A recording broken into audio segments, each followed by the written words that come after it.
तो hello guys, welcome back to my channel. आज मैं आपको एकदम शानदार मूवी के बारे में बताने जा रहा हूं जिसका नाम है क्रोकोडाइल आइलैंड। मूवी की शुरुआत में 1945 सेकेंड वर्ल्ड वॉर खत्म हो चुका था। यहां पर दो पायलट फाइटर प्लेन में बैठकर रिटर्न अपने देश की तरफ जा रहे थे। इसी बीच उनका प्लेन ड्रैगन ट्रायंगल आइलैंड से होकर गुजरता है और अचानक से उनके प्लेन पर एक पक्षी आकर टकराता है और वो मर जाता है। जब तक इन दो पायलट को कुछ समझ आता तब तक उनके प्लेन पर बहुत सारे बर्ड्स आकर टकराने लगते हैं। बर्ड्स के वजह से उनका प्लेन क्रैश हो जाता है। अब ये दोनों पायलट अपनी जान बचाने के लिए पैराशूट से प्लेन से नीचे कूद जाते हैं। उनमें से एक पायलट सेफली एक आइलैंड पे उतर जाता है, लेकिन दूसरा अभी भी हवा में था जब तक समुंदर में से एक जॉइंट क्रोकोडाइल निकलता है और पायलट को खा जाता है और वापस पानी में चला जाता है। दूसरा पायलट ये सब देखकर घबराकर जंगल में भागता है। सीन बदलाता है और एक पैसेंजर प्लेन इसी ड्रैगन ट्रायंगल आइलैंड से होकर गुजरता है। इस फ्लाइट में क्लेन नाम का आदमी था जो अपनी बेटी ली को एक लड़के से बात करता हुआ देख लेता है। वो उसके बारे में अपनी बेटी से पूछता है तो वो उसे रूडली बात करती है। दरअसल इन दो बाप बेटी की बिल्कुल भी नहीं बनती थी। अचानक से ये प्लेन हिलने लगता है। लोग काफ़ी घबरा जाते हैं। प्लेन के पायलट प्लेन को कंट्रोल करने की कोशिश करते हैं, लेकिन अचानक से वो बहुत सारे बर्ड्स आकर टकराने लगते हैं जिसकी वजह से ये प्लेन भी कंट्रोल से बाहर हो जाता है। पैसेंजर को बचाने के लिए पायलट प्लेन को पानी पे ही लैंड करने की कोशिश करता है, लेकिन इनके कोशिश नाकामयाब होती है और प्लेन एक चट्टान से जाकर टकराता है जिसकी वजह से प्लेन के दो टुकड़े हो जाते हैं।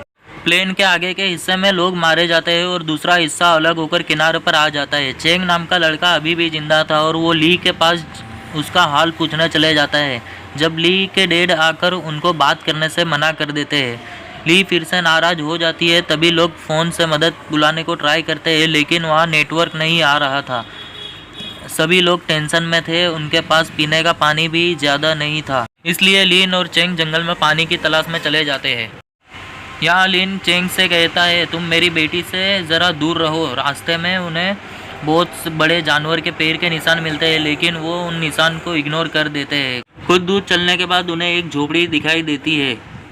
वही दूसरी तरफ लोग में से एक लड़का पानी में गिरे सामान को देखता है जब कोई चीज़ उसे अचानक से पानी में खींच लेती है, लेकिन किसी की नज़र उस पर नहीं पड़ती। प्लेन में बचे लोग में एक ली नाम का आदमी और उसकी प्रेग्नेंट वाइफ यहाँ पर फंस गए हैं। ली अपनी वाइफ के लिए पीने का पानी लेने जाता है। जियान यहाँ ली से बात करती है और हमें पता चलता है ली और उसके डैड उसकी मोम फ्यूनरल फंक्शन में से आ रहे थे। इधर ये लोग झोपड़ी के अंदर जाते हैं। उनको हथियारों के साथ साथ एक किताब भी मिलती है। ये किताब उसी बचे हुए पायलट की थी जिसे हमने मूवी की शुरुआत में देखा था। ये किताब को पढ़कर उनको पता चलता है ये आइलैंड पे जायंट क्रोकोडाइल है। ये बात सुनकर लिंग तुरंत भागकर अपनी बेटी के पास चले जाता है। दूसरी तरफ चाओ नाम का लड़का एयर होस्टेस से पानी के लिए झगड़ने लगता है। ली उसे बहस करने से रोकता है और इन दोनों को छुड़ाने के चक्कर में एक आदमी पानी में गिर जाता है और अचानक से एक मगरमच्छ उसे अटैक कर देता है और देखते ही देखते बहुत सारे मगरमच्छ आ जाते हैं और इनके पीछे पड़ जाते हैं और इनसे बचने के लिए ये लोग जंगल में भागने लगते हैं। कुछ देर बाद लिन यहाँ पर पहुँचता है। उसे यहाँ कोई नहीं दिखता, यहाँ तक कि प्लेन के गिरने की वजह से जिन लोगों की मौत हुई थी वो लोग की डेड बॉडी भी मौजूद नहीं होती। यहाँ मगरमच्छ के पैरों के निशान देख के समझ जाता है ये सारा काम मगरमच्छ का ही है, लेकिन यहाँ मौजूद मगरमच्छ के पैरों के निशान किताब के अनुसार बड़े नहीं थे। अब लिन वापस अपनी बेटी के ढूंढने के लिए जंगल में जाता है। यहाँ पे सब मगरमच्छ से बचने के लिए जंगल में भाग रहे थे। तब एयर होस्टेस नीचे गिर जाती है। उनके पीछे पड़ा मगरमच्छ उसे खा जाता है। बाकी ये लोग भागते हुए नदी की ओर पहुंच जाते हैं। ये जगह इन लोगों को सेफ लग रही थी और ये पानी पीने लगते हैं और तभी झाड़ी में से आवाज़ आती है और सब घबरा जाते हैं, लेकिन झाड़ी में कोई और नहीं, लिन और चेन थे। अब यहाँ क्रोकोडाइल ने अटैक किया हुआ एक लड़का अपनी चोट को पानी में धो रहा था। तभी हम देखते हैं उसका खून जिस जगह पर गिर रहा था वहाँ पहले से वो जायंट क्रोकोडाइल था, लेकिन अब वो क्रोकोडाइल उस आदमी के खून के महक से उठ जाता है। इतने बड़े क्रोकोडाइल को देख के ये लोग बहुत डर जाते हैं। मगरमच्छ को देख के बेचारे लड़के के होश उड़ जाते हैं। वो लड़का कुछ एक रिएक्ट करता उससे पहले वो जाइंट मगरमच्छ उसे खा जाता है। ये देख के ये लोग डर के मारे यहाँ वहाँ भागने लगते हैं। इसी बीच एक लड़की का पैर चट्टान में फंस जाता है और वो मगरमच्छ उस लड़की को भी खा जाता है। बाकी सब लोग जंगल में बचकर भाग जाते हैं। यहाँ ये सबसे कहती है, भले हमारे फ़ोन का नेटवर्क नहीं है लेकिन फिर भी हम अपने फ़ोन के कंपास से पेट पे निशान बनाकर चलते हैं। लेकिन लिन को ये आइडिया पसंद नहीं आता। वो सबसे चलने को कहता है। आगे चल के ये लोग वही कैंप के पास पहुंच जाते हैं, लेकिन इनको रात गुजारने के लिए एक जगह भी चाहिए थी, इसीलिए ये लोग यहाँ रुकने का प्लान बनाते हैं। इसके बाद रात में ये लोग एयरप्लेन से मिला खाना खाते हैं और खाली डब्बों का कैंप चारों ओर लगा देते हैं। अगर मगरमच्छ आए तो उन्हें पता चल जाए। यहाँ लिन लू को बताता है वो मुझसे इसलिए नाराज़ है कि मैं उसे 5 साल बाद मिला हूँ। इसके बाद लिन और लू रात को पहरा देने लगते हैं। जब ही उनके ऊपर एक कंकाल गिरता है। ये कंकाल और किसी का नहीं, मूवी की शुरुआत में पायलट का था। उस डेड बॉडी को देख ये लोग अंदाज़ा लगाते हैं कि उसे क्रोकोडाइल ने नहीं खाया होगा, क्योंकि अगर क्रोकोडाइल ने खाया होता तो इसकी हड्डियां भी नहीं होती। अगले दिन लिन जंगल में अकेला खाने की तलाश में चले जाता है। दूसरी तरफ एक लड़की फेंग और चाओ भी जंगल में आ जाते हैं। फेंग अपने फ़ोन से जंगल की वीडियो बनाने लगती है, तभी उसके फ़ोन की बैटरी डेड हो जाती है। इसी बीच उसका पैर एक चिपचिपी चीज़ पर पड़ता है, जिसे छुड़ाने के चक्कर में वो लिक्विड उसके शरीर पे चारों ओर लग जाता है। ये लिक्विड चारों तरफ था और फेंग इस लिक्विड को छुड़ाने के लिए पानी ढूंढने लगती है। यहाँ हमें पता चलता है ये लिक्विड बहुत ही बड़ी मकड़ी का है। ली और चेंग सोकर उठते हैं। झोपड़ी से बाहर निकलते हैं, वहाँ एक बड़ा स्पाइडर सो रहा था। ये लोग तुरंत बाकी लोगों को भी उठाते हैं। बड़ी मकड़ी को देखकर घबरा जाते हैं। तब ये लोग भागने लगते हैं। तब एक लड़के को मकड़ी मार डालती है। दूसरी ओर लिन ये लोगों के चिल्लाने की आवाज़ सुनकर तुरंत इनके पास जाता है। यहाँ ये बड़ी सी मकड़ी इन लोगों को घेर लेती है। अब लू एक पत्थर उठाकर मकड़ी के मुंह पर मारता है, जिससे स्पाइडर का ध्यान लू पे आ जाता है और वो लोग को छोड़कर लू का पीछा करती है। थोड़ी देर में बहुत सारे स्पाइडर आने लगते हैं, जिन्हें देखकर लोग तुरंत भागने लगते हैं। ये लोग भागकर कैंप के पास झाड़ी में जाकर छुप जाते हैं।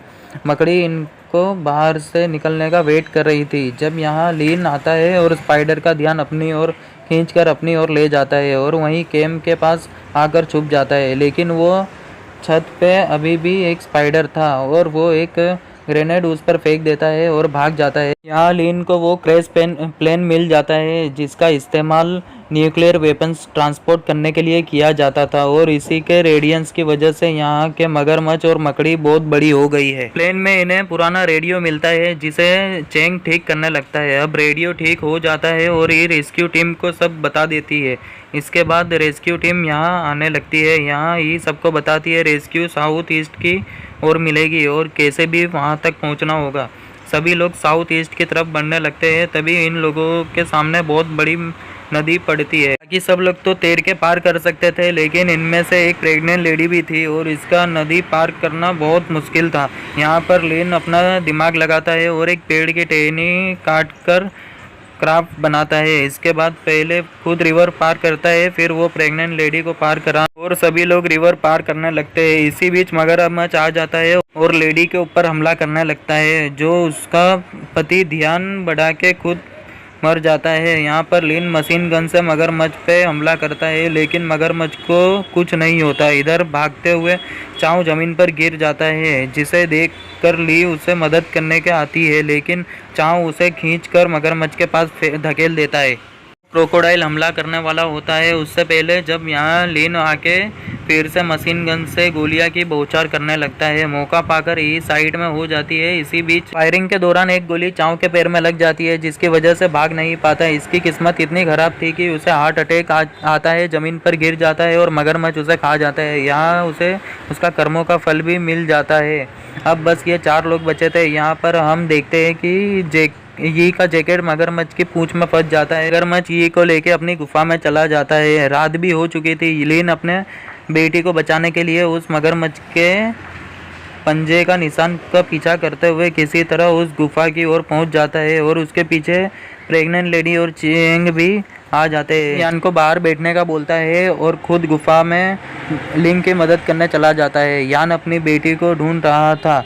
ये यहाँ मगरमच्छ से बचने के लिए गुफा में छुपी हुई थी, लेकिन जैसे ही अपने डेड की आवाज़ सुनती है वो भागकर अपने डेड के पास आ जाती है। लेकिन जब वो मगरमच्छ भी जग जाता है, उनकी तरफ बढ़ने लगता है, जिसे देखकर लिन फिर से बंदूक चलाने लगता है और अपने पीछे लगा लेता है। वो चेंग को कहता है यी को लेके बाहर चले जाए, लेकिन लिन का प्लान था कि एक बचा हुआ ग्रेनेड से मगरमच्छ को मार डाले, लेकिन हड़बड़ाहट में ग्रेनेड नीचे गिर जाता है। इधर यी को जियान के पास छोड़ देता है और खुद मकड़ी का ट्रायंगल लेकर गुफा के अंदर फिर से लिन को बचाने चला जाता है, जिसे देखकर लिन उसे कहता है सबसे पहले उस ग्रेनेड को ढूंढो। थोड़ी देर में चेंग को ग्रेनेड मिल जाता है। लिन उसे कहता है कि ग्रेनेड मगरमच्छ के पास फेंक दो। अगर उसने ग्रेनेड मगरमच्छ के पास फेंका तो खुद भी मारा जाएगा।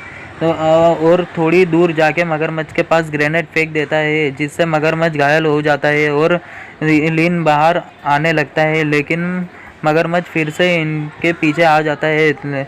लिन तुरंत मकड़ी का टेंटिकल लेके मगरमच्छ के पेट चीर डालता है और यहीं मगरमच्छ का काम तमाम हो जाता है। इसके बाद दोनों बाहर आ जाते हैं। ई इनको देख के खुश हो जाती है और सब साउथ ईस्ट की तरफ चले जाते हैं और सुबह होते ही रेस्क्यू टीम इन लोगों को रेस्क्यू कर लेती है और यहीं मूवी फिनिश हो जाती है। अगर आपको वीडियो अच्छी लगी तो एक लाइक और सब्सक्राइब कर देना और ये वीडियो ज़्यादा से ज़्यादा लोगों तक शेयर करना और मेरे यूट्यूब की फर्स्ट वीडियो इसके लिए आप लोगों का बहुत प्यार देना। Thank you so much, bye.